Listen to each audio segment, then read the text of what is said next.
오늘 함께 읽을 하나님의 말씀은 요한복음 1장 45절에서 46절까지의 말씀입니다. 빌립이 나다나엘을 찾아 이르되 모세가 율법에 기록하였고 여러 선지자가 기록한 그 일을 우리가 만났으니 요셉의 아들 나사렛 예수니라. 나다나엘이 이르되 나사렛에서 무슨 선한 것이 날 수 있느냐. 빌립이 이르되 와서 보라 하니라. 여러분이 어떤 가게를 운영하고 있다고 생각해 봅시다. 도로를 사이에 둔 앞집에 똑같은 가게를 오픈했다면 기분이 어떨까요? 메뉴를 다시 리뉴얼해야 할까? 단골 손님들은 어떻게 지킬까? 저 가게로 손님들이 다 가버리면 어떻게 하지? 이런 걱정과 근심이 가득 찰 것입니다. 아니면 우리 집에 온 손님을 저 앞에 가게가 더 물건이 좋고 더 다양한 물건이 있으니 앞집으로 가세요 하는 주인이 있다면 제정신처럼 보이지는 않을 것입니다. 오늘 우리가 읽지는 않았지만 요한복음 1장에는 자기 집에 온 사람을 등 떠밀어서 앞집으로 보내는 이런 주인 같은 사람이 있습니다. 35절, 36절 말씀입니다. 또 이튿날 요한이 자기 제자 중 두 사람과 함께 섰다가 예수께서 거니심을 보고 말하되 보라 하나님의 어린 양이로다. 말씀에 나오는 이튿날은 예수님이 세례받고 난 그 다음 날을 의미합니다. 그리고 요한은 바로 세례 요한입니다. 예수님이 세례를 받으신 그 다음 날 세례 요한이 자기 제자들하고 같이 서 있는데 예수님이 지나가시는 것입니다. 예수님을 바라보면서 보라 하나님의 어린 양이로다 이렇게 말했더니 요한의 제자 두 사람이 바로 일어나 예수님을 따라가는 것이었습니다. 요한의 제자였다가 예수님을 따라간 두 사람 중에 한 사람은 베드로의 형제 안드레였습니다. 그리고 안드레가 베드로에게 찾아가 우리가 메시아를 만났다 이렇게 전하면서 예수님께 베드로를 데리고 가는 장면이 이어집니다. 그럼 지난주에 우리가 다룬 누가복음에서 예수님이 베드로에게 사람을 낚는 어부가 되리라 말씀하시면서 제자로 부르는 사건과는 전후 관계가 어떻게 되는 걸까요? 사복음서에는 이 사건이 다 다르게 기록되어 있습니다. 베드로는 오늘 요한복음에서 안드레에게 이끌려 예수님을 처음 만났습니다. 하지만 예수님을 완전히 따르는 제자가 되지는 않았습니다. 나중에 바닷가 만선의 기적을 경험하고 난 후에 예수 그리스도가 살아계신 하나님의 실존이라는 것을 깨닫고 나서 모든 것을 버려두고 따라가는 제자로 살아가게 된 것입니다. 그리고 또 그 이튿날 예수님께서 빌립을 제자로 부르시게 됩니다. 안드레가 베드로를 예수님께 데리고 나왔듯이 예수님의 제자가 된 빌립도 나다나엘을 예수님께로 이끌어오게 됩니다. 저는 세례 요한과 안드레와 빌립을 보면서 공통점을 보았습니다. 여러분도 찾으셨습니까? 바로 누군가를 예수님께로 연결시켜주고 만나게 해주고 있다는 것입니다. 브릿지, 다리의 역할을 하고 있는 것입니다. 세례 요한의 경우에는 브릿지의 역할을 하고 나서 이익을 본 것이 하나도 없습니다. 요한의 제자들이 예수님의 제자가 되어서 떠나버렸습니다. 또 요한에게 세례를 받으러 오던 많은 사람들이 예수님에게로 가서 세례를 받았습니다. 세례 요한은 이런 상황에서도 그는 흥하여야 하겠고 나는 쇠하여야 하리라 이렇게 말하면서 오히려 기뻐했습니다. 하나님께서 세례 요한에게 원하신 역할이 바로 여기까지였습니다. 예수님이 공생애를 시작하실 수 있도록 예수님과 이스라엘 백성들을 연결시켜주는 다리의 역할에 충실했습니다. 그리고 자신이 손해를 보더라도 하나님의 브릿지가 되는 사명이 이루어질 때 기뻐할 수 있었습니다. 안드레도 예수님을 만난 것이 베드로보다 먼저였습니다. 예수님이 메시아인지 깨달은 것도 베드로보다 안드레가 먼저였습니다. 그리고 예수님께 베드로를 데려온 것도 안드레였습니다. 하지만 안드레는 항상 베드로 다음이 되었습니다. 요한복음 1장 이후부터는 성경에 베드로와 안드레라고 기록하고 있습니다. 이후로는 항상 베드로의 그늘에 가려서 살아가는 안드레가 됩니다. 안드레는 이후에도 보면 요한복음 6장의 오병이어의 사건에서도 브릿지의 역할을 했습니다. 물고기 2마리와 보리떡 5개의 도시락을 가진 소년과 예수님을 연결했던 사람이 바로 안드레였습니다. 그리고 요한복음 12장에서 예수님을 만나기 원했던 이방인을 예수님께로 데리고 온 사람도 안드레였습니다. 안드레는 성경 안에서 자신이 스포트라이트를 받기를 원하지 않았습니다. 묵묵히 예수님과 사람들을 연결하는 다리가 되었을 뿐입니다. 빌립도 또 다른 예수님의 제자 나다나엘을 예수님과 연결하고 있습니다. 그런데 칭찬은 나다나엘이 다 받고 있습니다. 나다나엘은 빌립의 말도 믿지 않고 나사렛에서 무슨 선한 것이 날 수 있느냐 이렇게 말하면서 예수님을 무시했던 사람입니다. 그런데 예수님은 나다나엘을 보면서 참으로 이스라엘 사람이라 그 속에 간사한 것이 없도다 이렇게 칭찬하실 뿐만 아니라 하나님의 사자들이 인자 위에 오르락 내리락 하는 것을 보리라 예언까지 해주셨습니다. 세례 요한도 안드레도 빌립도 주인공이 되려는 마음이 없습니다. 하나님의 다리가 되어 예수님을 연결시켜주는 역할에 충실하고 있습니다. 이것이 진짜 제자의 역할이 아닐까 싶습니다. 마태복음 28장 19절 말씀입니다.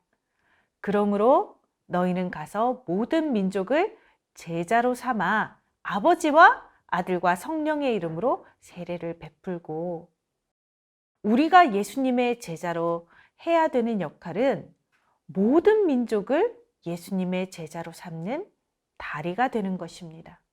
우리가 스포트라이트를 받는 것이 아니라 예수님이 영광을 받으시도록 우리가 하나님의 거룩한 도구가 되어야 하는 것입니다. 그리고 우리 모두가 베드로가 되어서 예수님의 수제자가 될 필요가 없습니다. 예수님께 사람들을 빼앗겼던 세례 요한도 베드로의 존재에 가려서 늘 이인자였던 안드레도 칭찬 한번 제대로 듣지 못한 빌립도 하나님의 브릿지, 하나님의 도구가 되어서 예수님의 또 다른 제자를 예수님께로 데려오는 역할은 충분히 할 수 있었습니다. 19세기 위대한 전도자였던 무디를 다 아실 것입니다. 무디가 4살 때 아버지가 돌아가셨습니다. 가난했던 무디는 교육도 제대로 받지 못하고 자랐습니다. 삼촌의 구둣가게에서 구두 수선공으로 일하게 되었는데 교회를 출석하는 것이 삼촌의 가게에서 일할 수 있는 조건이었습니다. 그래서 그냥 형식적으로 교회에 겨우 출석만 하고 있을 때 주일학교 교사였던 에드워드 킴벌이 무디를 찾아왔습니다. 그날 요한복음 1장 12절 영접하는 자 곧 그 이름을 믿는 자들에게는 하나님의 자녀가 되는 권세를 주셨으니 이 말씀을 함께 읽고 복음을 전해받고 성령님을 체험하게 되었습니다. 그날 무디는 회심하고 주일학교 교사가 되기로 결심했습니다. 하지만 무디는 학교 교육을 제대로 받은 적이 없는 사람이었습니다.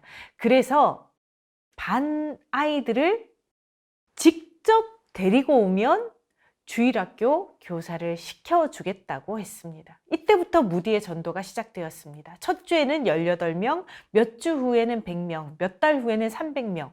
이렇게 무디는 그 시대에 하나님께서 크게 들어 사용하시는 열정적인 복음 전도자가 되었습니다.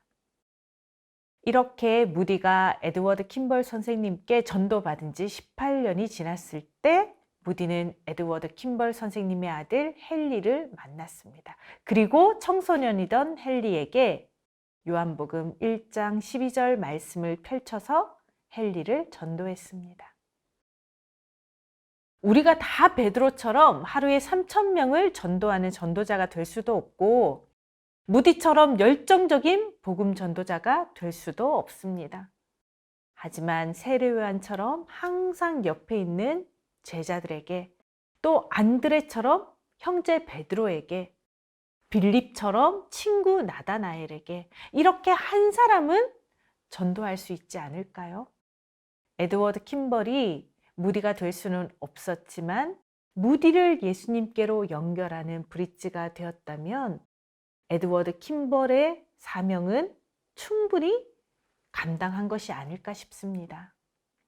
우리가 브릿지가 되어야 하는 사람은 누구일까요? 이 세상 그 누구보다 예수님께로 연결해야 하는 사람은 바로 우리의 자녀입니다. 우리에게 자녀를 맡기신 하나님이 우리에게 맡기신 복음의 사명이 우리 자녀들에게 있는 것입니다.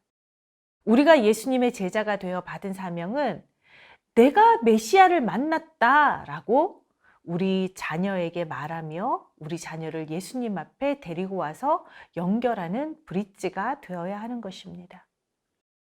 오늘 본문에는 나다나엘이라는 제자가 등장합니다. 처음에는 예수님을 나사렛 출신이라고, 나사렛에서 무슨 선한 것이 날 수 있느냐 이렇게 무시했습니다. 하지만 나다나엘은 예수님의 말씀 앞에 무너집니다. 1장 48절 49절입니다. 나다나엘이 이르되 어떻게 나를 아시나이까? 예수께서 대답하여 이르시되 빌립이 너를 부르기 전에 내가 무화과 나무 아래에 있을 때에 보았노라.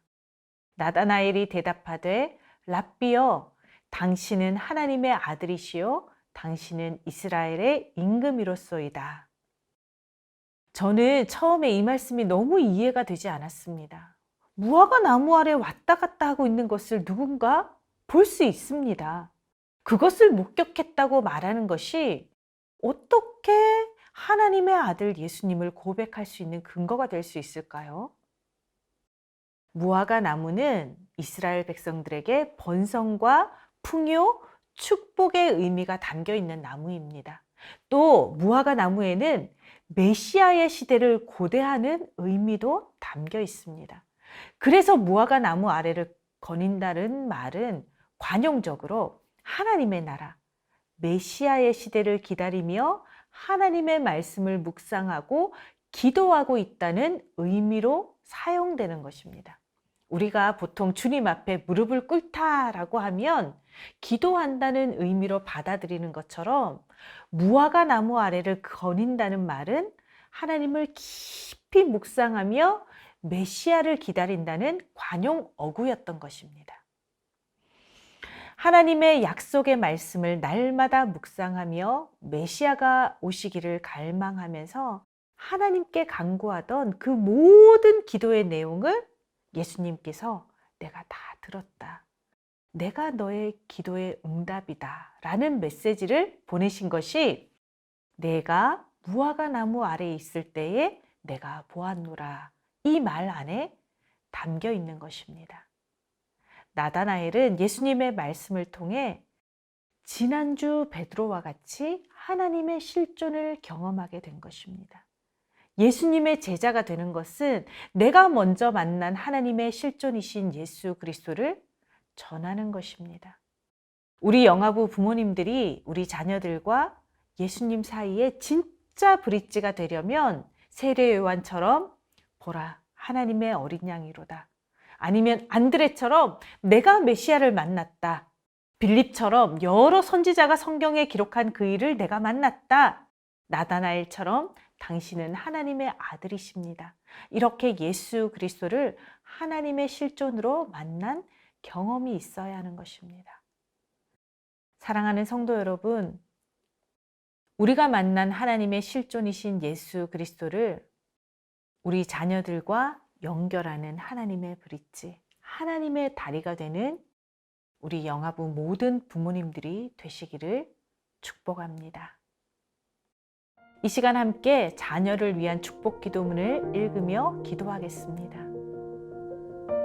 사랑하는 하나님 아버지, 우리 가정이 하나님의 아들이신 예수 그리스도의 제자가 되게 하옵소서. 우리 자녀가 부모인 우리의 믿음과 삶의 브릿지를 통해 예수님에게 나아가게 하시고 가정 안에서 구원자 예수님을 만나게 하옵소서. 우리 자녀가 날마다 하나님의 말씀을 묵상하고 하나님의 나라를 위해 기도하는 좋은 습관을 갖게 하시고 나다나엘처럼 믿음으로 칭찬받는 제자가 되게 하옵소서. 우리 자녀가 하나님의 브릿지가 되게 하셔서 많은 사람들을 예수 그리스도께로 이끄는 축복의 도구가 되게 하옵소서. 예수 그리스도의 이름으로 기도합니다. 아멘.